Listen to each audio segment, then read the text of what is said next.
Perjuangan seorang penyanyi pendatang baru untuk mendapat pengakuan di dunia tarik suara bukan perkara gampang.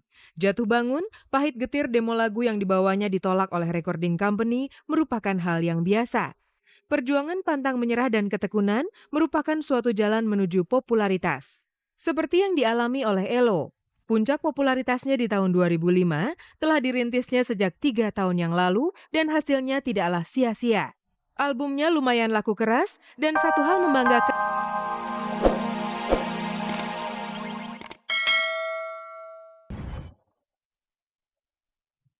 Apa kabar pemirsa? Di sore hari ini saya Farisa Kamelia kembali hadir menjumpai Anda bersama Kabar Kabari yang akan menyajikan kabar-kabar yang layak kami kabarkan karena kami Kabar Kabari. Presenter Huges tidak kapok untuk membina rumah tangga setelah kegagalan pernikahannya dengan Afin. Kabarnya, Huges telah menikah untuk yang kedua kalinya dengan Roy, seorang pria teman sekolahnya dulu.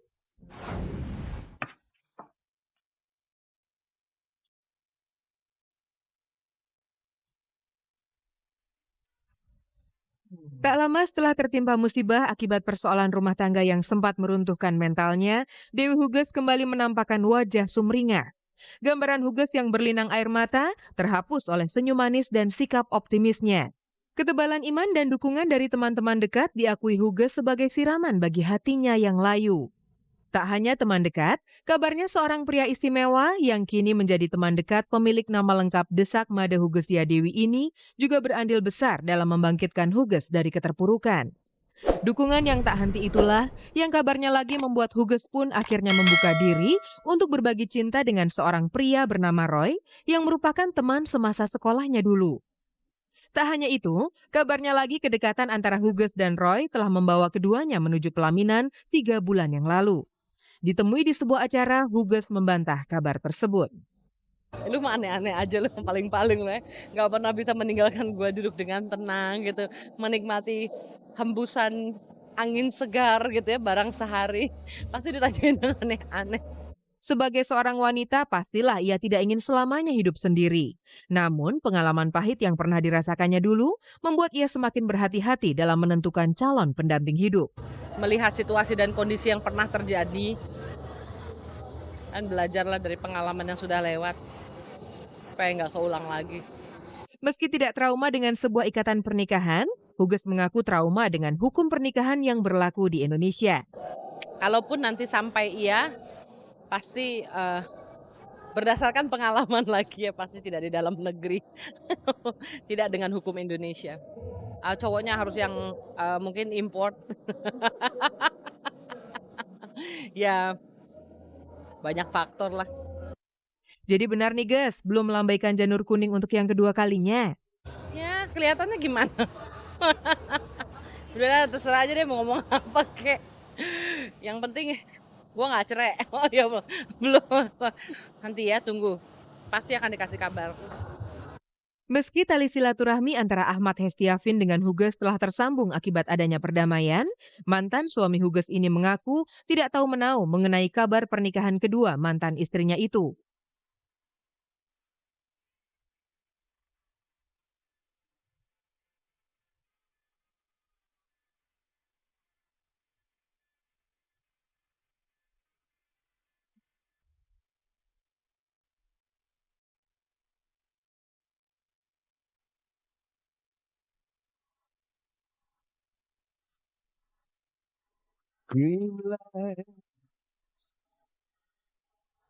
Dunia presenter sudah lama ditinggalkan Shanti.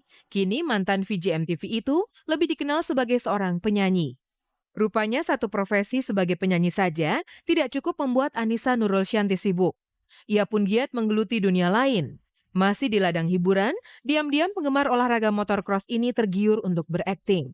Setelah menerima tawaran sebagai bintang tamu di sebuah film layar lebar bertema horor, Shanti akhirnya tertarik untuk kembali berakting total dengan menerima sebuah peran utama untuk film layar lebar garapan Nia Dinata yang bercerita tentang kehidupan poligami.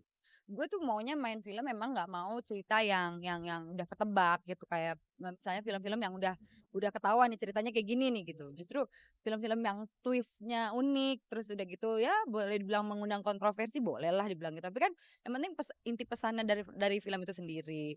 Rupanya peran kecil yang dilakoninya lewat film Detik Terakhir menjadi awal ketertarikan Shanti terhadap dunia akting. Ia mengaku ketagihan hingga tawaran untuk kembali berperan pun diterimanya dengan senang hati.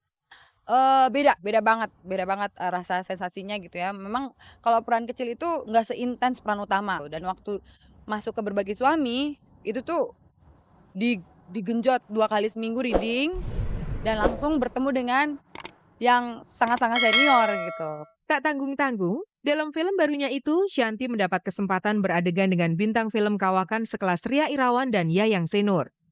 Sama Bu Yayang aku nggak satu ceritanya sama Rieke Diah Pitaloka, sama Lukman Sardi, sama Ray Irawan. Nah, itu menurut gue udah kelas berat banget gitu. Jadi, gue harus kerja jauh lebih keras untuk nggak usah ngimbangin deh. Kalau ngimbangin kayak lebih muluk, kayak terlalu muluk gitu ya. Tapi untuk bisa ya paling nggak decent lah gitu.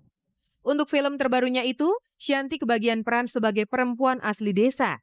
Untuk perannya itu, ia harus rela berpenampilan ala kadarnya, bahkan cenderung kampungan.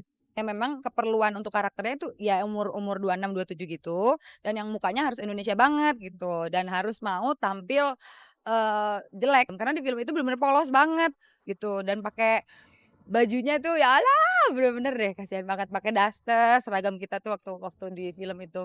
Jadi sekarang kamu serius nih mau merambah dunia layar lebar?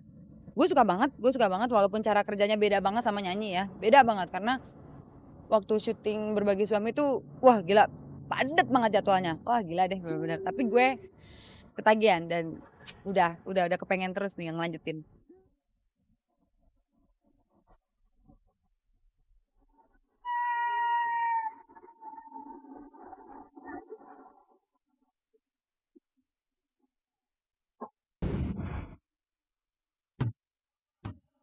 Walaupun langit pada malam itu. Perjuangan seorang penyanyi pendatang baru untuk mendapat pengakuan di dunia tarik suara bukan perkara gampang. Jatuh bangun, pahit getir demo lagu yang dibawanya ditolak oleh recording company merupakan hal yang biasa. Perjuangan pantang menyerah dan ketekunan merupakan suatu jalan menuju popularitas. Seperti yang dialami oleh Elo. Puncak popularitasnya di tahun 2005 telah dirintisnya sejak 3 tahun yang lalu dan hasilnya tidaklah sia-sia. Albumnya lumayan laku keras dan satu hal membanggakan adalah Elo terpilih sebagai salah satu nominasi penyanyi pendatang baru di penghargaan Anugerah Musik Indonesia AMI 2005. Gue berharap gue pengen banget nih nanti gue bisa dapat ini wah gila gue iyalah siapa sih yang nggak pengen musisi karyanya dihargain, diapresiat, bahkan dihargainya sampai ya itu dia berupa betul-betul penghargaan or something like that ya. Gue sih nggak ngincar itunya juga sih. Bagi penyanyi yang bernama lengkap Marcelo Tahitu, menyadari untuk mengalahkan penyanyi lain, Elo tidak terlalu memikirkannya. Putra dari pasangan penyanyi senior Diana Nasution dan Domingus Tahitu ini menganggap mereka bukan pesaing. Gue nggak nganggap mereka sebagai saingan ya, Mas, Mbak sebenarnya. Aku nggak nganggap mereka semua itu yang selalu Indonesia itu, aku nggak nganggap itu sebagai saingan. Musisi, apa sih yang perlu disaingin?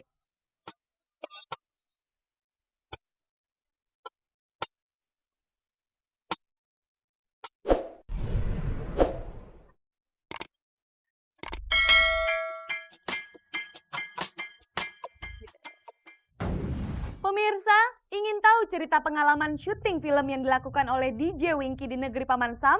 Simak liputan selengkapnya berikut ini.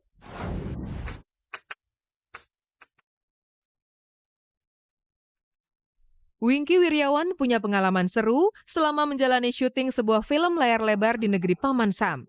2 bulan lamanya ia menjelajahi San Francisco untuk menunaikan tugasnya sebagai bintang film sambil menikmati keindahan kota San Francisco. Pengalaman selama bekerja di hadapan kamera di negeri orang masih kuat di ingatan Winky. Apalagi ia baru saja meninggalkan San Francisco 2 pekan yang lalu.